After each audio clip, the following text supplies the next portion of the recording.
Mates of YouTube, Marcel from Aussie Horror here, and in today's video we are back on the No Sleep board, and I will be reading out a post titled "Someone put a timeout doll at our local playground and it's freaking me out."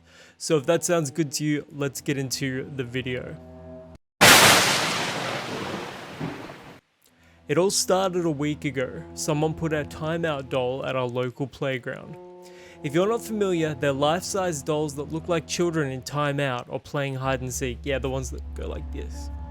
They lean face first against the wall, hiding their faces with their hands. You only ever see the back of them. Some are handmade, using old kids' clothes, a hat, a wig, and some straw for stuffing.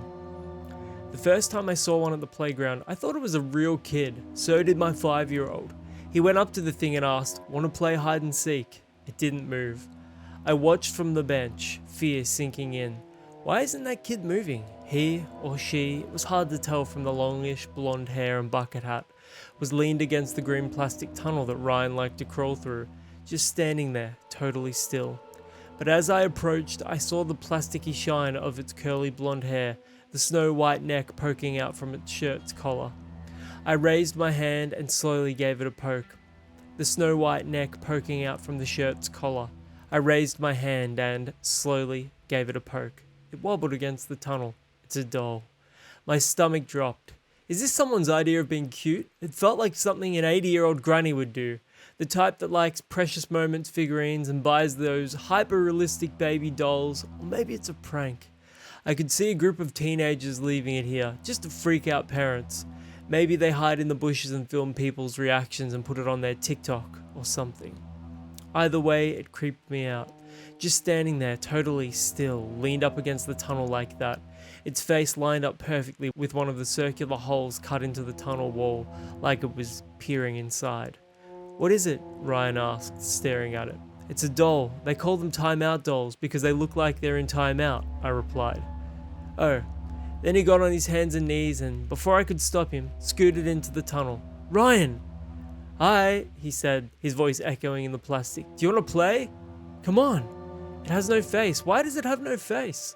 "Come on, get out of there," I said, the uneasiness in my stomach growing. He finally popped his head out and smiled at me. "Can we make sandcastles?" "Sure," I replied. I hated making sandcastles, getting sand all over my jeans. Yeah, same. But it was loads better than dealing with this creepy doll. A few days later, when we went back to the playground, it was still there. The after-school crowd was there, running up the jungle gym and racing down the slides. But there was one child that was standing still among the commotion. That stupid doll! It was in the same place as before, leaned against the tunnel. I whipped around, half expecting to see some giggling teenagers filming us, but there was only tired zombie parents glued to their phones, chaotic kids racing across the mulch. I went back to my phone, scrolling through the news. When I looked up a minute later, the doll was in a different place. It was now leaned up against the slide, hiding its face against the green plastic. My heart sank. One of the kids must have moved it, I thought. I glanced around at all the screeching, whooping kids. Right? I waved to Ryan, about to go down the slide, and put my phone away. I didn't want to take my eyes off him anymore. He waved back, grinning toothily, his bright yellow hat sticking out among the crowd. But there is always something to distract us from our kids. Dirty dishes in the sink, unread emails. There's always something tugging at our sleeve, crying for our attention. And for me today, it was a phone call. As I answered my client's questions about the logo and branding images I'd designed for her, my eyes strayed from the playground. And when I looked back, I couldn't see Ryan anymore. I dropped the phone and stood up. "Ryan!" Nothing. I ran around the side of the playground. That's when I saw his yellow hat. Not on Ryan. On that fucking timeout doll. It was now leaned against the rock climbing wall, hands covering its face, shirt softly rippling in the wind, blonde shiny curls poking out from my son's hat. My blood ran cold. Animalistic fear pounded through my veins. This is wrong, so wrong. I opened my mouth to scream for Ryan. We switched hats! I whipped around to see Ryan standing there, perfectly fine, wearing the doll's bucket hat. I let out a breath, sunk to my knees. "Thank God you're okay," I said, voice warbling, pulling him in for a hug. "I'm okay," he replied, confused. "Can we go on the swings?" "Okay, but first let's switch your hats back." Barely looking at the wretched doll, I reached over and yanked off the yellow hat. "Put its hat back on," I told him, and then we made our way to the swings. I spent a while there just pushing him, enjoying the sunny, if cold, spring day. The tension began to melt away, Ryan was safe, and everything was fine. Eventually, as the sun began to set, we made our way back to the parking lot. As I mentally thought through the steps of preparing dinner, I needed to cut up some carrots, and did we remember to buy heavy cream? Ryan tugged at my sleeve. "Why is it there?" "No." The doll. It was now at the edge of the parking lot, leaning against a tree. One of the kids must have moved it out here." "Why?" "They probably thought it was funny. Come on, let's go." We quickly got in the car and drove home. That night, I decided we'd go to a different playground for a few days. The doll was freaking me out too much. Yeah, maybe it was irrational, but no one said we had to go to that playground.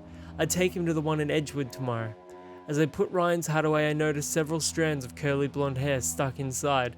Actually, more than several. I pulled them out, my stomach turning a little, and then threw them in the trash. Then I sat down, settled in, and took a sip of tea. Just as I was finally relaxing, I heard Ryan's voice upstairs. "Mom!" I dropped the cup of tea and ran up the stairs. "Mom! Mom!" he continued yelling, fear threading his voice. I burst into the room. Ryan was cowering in the corner of his bed, covers up to his neck. "It's in my closet," he whispered. "What's in your closet?" I asked, fear pounding through me. "The doll." "No, it's got to be a nightmare." I paced towards the closet. The door was ajar, the darkness spilling out of it. With each step, my heart sank further. It can't be. Just a nightmare. I sucked in a breath and swung the door open. No, it wasn't a nightmare. There in the darkness stood the timeout doll. It was leaned against the hanging clothes, pressing its face into Ryan's shirts. Its blonde curls shone softly in the darkness. I raced over to Ryan and picked him up out of bed. "We're getting out of here," I said, charging out of the room and toward the stairs. It wasn't a possessed doll. Those don't exist. Someone had to put the doll there, which meant someone was in our house. Mark, it could be Mark, some sort of sick, twisted way to get back at me for getting the house in the settlement. Did he still have the keys? I raced down the stairs, Ryan bobbing with each step. When I got to the landing, I glanced back. No.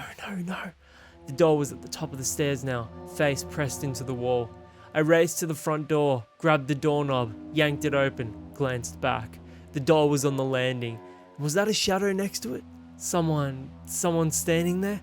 I ran across the front yard, towards the neighbor's house. I pounded on the door, crying, "Let me in, someone broke into our house, please."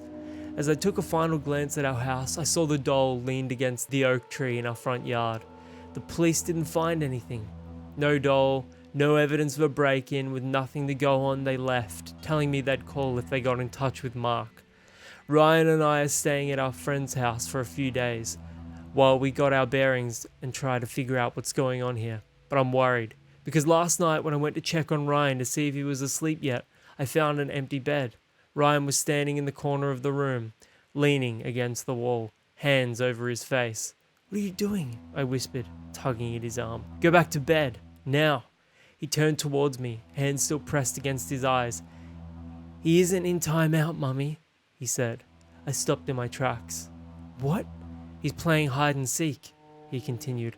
"Now he's hiding, and it's my turn to seek."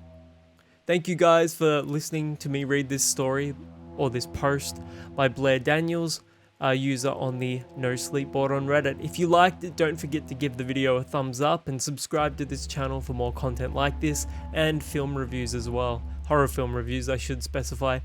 Until the next video, my name is Marcel from Aussie Horror, and I will catch you guys around.